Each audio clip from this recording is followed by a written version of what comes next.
Sir अब हम कर्क राशि पर आते हैं, जो ये की पहली जल तत्व राशि है। पहले मैं फिर इस बुक से कुछ लाइंस पढ़ूंगी जो बहुत सुंदर लाइंस हैं। आपने बहुत ये जो सुंदर बात लिखी है कि नदी सुंदर लगती है क्योंकि वह बहती है, तालाब सुंदर नहीं लगता क्योंकि वो स्थिर है। तो बहती नदी सदैव नई ताजगी, जीवन, संगीत में ऊर्जा से भरपूर लगती है क्योंकि ये प्रवाहमान है। तो अब इसको ज्योतिषीय नज़र से देखें तो उसका स्वामी तो चंद्रमा है, जल तत्व राशि है। अब चंद्रमा घट रहा है, बढ़ रहा है, जिसे हम मतलब चंचल कहते हैं, तो मनुष्य में भी किसी न किसी रूप में ये स्वभाव रहेगा। तो क्या उसके जीवन में उतार चढ़ाव रहेंगे, अस्थिरता रहेगी। जब ने आपने तो बताया है कि नदी का प्रभाव है, तो बहुत सुंदर राशि है ये। देखिए, इसको दो एंगल से समझना पड़ेगा। एक यूनिवर्सल जी एक व्यक्तिगत। जी तो यूनिवर्सल की जब बात करते हैं, जब हम ब्रह्मांड की या बात करते हैं या ये राशियां पृथ्वी पे कैसे काम करती हैं, जी जी और जब ये काम करती हैं तो आपकी कोई राशि हो, आप हर राशि से प्रभावित हैं। हाँ जी। ऐसा तो हो सकता नहीं, आपकी जी। कोई भी राशि हो, अब जो आपकी राशि है उससे आप बहुत ज़्यादा प्रभावित हैं, लेकिन दूसरी राशियाँ भी कहीं ना कहीं आपको प्रभाव करती हैं। आपको मान लो कम ज़्यादा करें, लेकिन ये पृथ्वी को जिसकी हम बात कर रहे हैं, जिस लोक में हम रहते हैं पृथ्वी लोक पर, उस पर वो ज़्यादा प्रभावित करती है, क्योंकि इसका जो स्वामी है वो चंद्रमा है। जी चंद्रमा का संबंध जल से है, और ये जो राशि है वो चलायमान राशि है। हाँ जी। कर्क यानी चलायमान। चलायमान इसलिए बोल रहे कि ये मतलब वो है, चंद्रमा है इसका? चंद्रमा है, वैसे भी चलायमान है ना, हम्म। वो भी है ना, कार्डिनल साइन है ना। जी ये हाँ, चर कार्डिनल साइन साइन है ना, जी जी चलायमान है ना। जी तो इसका मतलब ये चाहिए, ये चलायमान राशि है और जल चलायमान है। जी हाँ। जल चलायमान है, राशि चलायमान चर है। और जल का सबसे बढ़िया प्रतीक क्या है जो चल रहा है, सतत चल रहा है? वो नदी चल रही है। हाँ जी समुद्र तो नहीं चल रहा, जी। समुद्र तो वहीं ऊपर नीचे हो रहा है। हम्म। और पॉन्ड भी है, वो नहीं चल रहा। जी हाँ। तालाब भी नहीं चल रहा। हम्म। तो नदी चल रही है। और नदी कहाँ से निकलती है? अगर मान लो गंगा की बात करें तो गंगोत्री से चलती आपने है। हाँ यहाँ इसकी गंगा से भी किया है कि कर्क में हम गंगा नदी के जल के समान कल्पना कर सकते हैं। बिल्कुल कर सकते हैं। जी हाँ। गंगोत्री से चल रही है। हाँ जी। वहाँ से चल रही है, और बहुत गहरे में जाएं तो शिव की जटाओं से चल रही है जी ना। हाँ शिव जी, की जटाओं से चल बिल्कुल। रही है। तो शिव की जटाओं से चलती हुई, गंगोत्री से होती हुई, फिर ये कल कल करती हुई, लहराती हुई, और हर मौसम को देखती हुई, हर पत्थर से टकराती हुई, क्या व्याख्या है।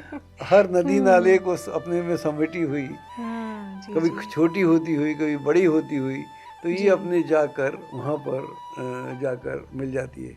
मेरे को एक जलालुद्दीन रूमी की पर्शियन पोइट्री याद आ गई मेरे को। तो नदी के बारे में बोलते हैं कि नदी समुद्र के पास पहुँच गई, अब वो डर रही है कि मैं आगे जाऊं कि नहीं जाऊं, और मैं क्या करूं। फिर समझती है पीछे कैसे जाऊं, पीछे जा सकती नहीं हूं, क्योंकि अगर आगे जाऊंगी तो मैं तो ख़त्म हो जाऊंगी, तो मेरा अस्तित्व तो ख़त्म हो जाएगा। क्या मैं ख़त्म होने को राज़ी हूँ?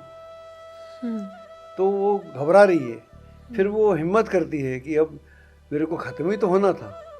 मैं जब वहाँ से चली थी पहाड़ से, तो मेरा गंतव्य ये था और मेरा मंतव्य ये था कि मैं जाके यहाँ पर मर्ज हो जाऊं और अपने को खो दूं। तो अपने को खोने को तैयार होती है। तो पोइट्री मेरे को याद आ गई। तो रूमी की पोइट्री थी। तो इट्स ए ब्यूटीफुल पोइट्री कि वहाँ अपने अस्तित्व को खोना। तो अंत में आदमी अपने अस्तित्व को खोने के लिए परमात्मा से मिलने का प्रयास करता है, तो नदी वही प्रयास करती है। कर्क राशि में चंद्रमा का बड़ा ही सुंदर अस्तित्व हो गया, पर इसका सिंबल जो है वो केकड़ा है। अब ये क्या तालमेल है, और ये कर्क राशि के लोगों के लिए क्या संदेश दे रहा है? ये जो क्रैब है या केकड़ा है, ये केकड़ा इसलिए है क्योंकि ऐसा दिखता है आकाश में। अगर आप इसके सारे नक्षत्रों को मिलाएं और इस राशि को आकाश में देखें तो it looks like a crab की तरह दिखती है। जी हाँ। तो अगर ये क्रैब की तरह दिखती है तो राशियाँ जो हैं ये हमको मनुष्य, पशु, पक्षी, जानवर, इन सब के प्रतीक से दिखते हैं आकाश में, और इन्हीं सब से हमारा इस दुनिया में लेना देना होता है। कोई राशि शेर है, जी तो हमको हाँ। शेर भी यहाँ मिलता है इस दुनिया में, बैल है तो बैल भी मिलता है, मैंढा मिलता है, क्रैब मिलता है, कुछ स्कॉर्पियो मिलता है। तो हमको ये सारे जानवर भी हमको मिलते हैं जी हाँ। जिनसे हमारा वास्ता है, और ये इसका आकाश से मैनिफेस्टेशन हो रहा है। हम्म, तो क्रैब जो है, क्रैब के पास में बहुत सारी चीज़ें हैं। एक तो अपनी पीठ पे, ऐसा बोलते हैं कि अपनी पीठ पे अपना पूरा घर लेके चलता है, जी, पूरा परिवार उसे। परिवार लेके चलता है। इसका मतलब ये हुआ कि ये लोग परिवार की देख रेख करते हैं।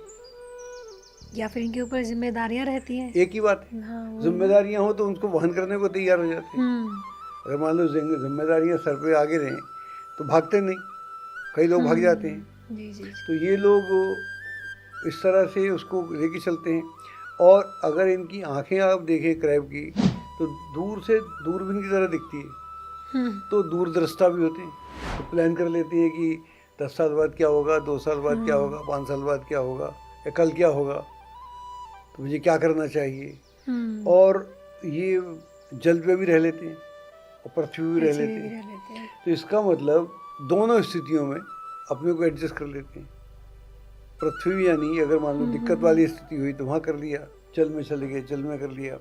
और अगर आप इनके जो सिंबल्स हैं, जो सिंबल्स बने हुए हैं राशियों के, तो वो अगर आप देखेंगे तो 2 राउंड बने हुए हैं।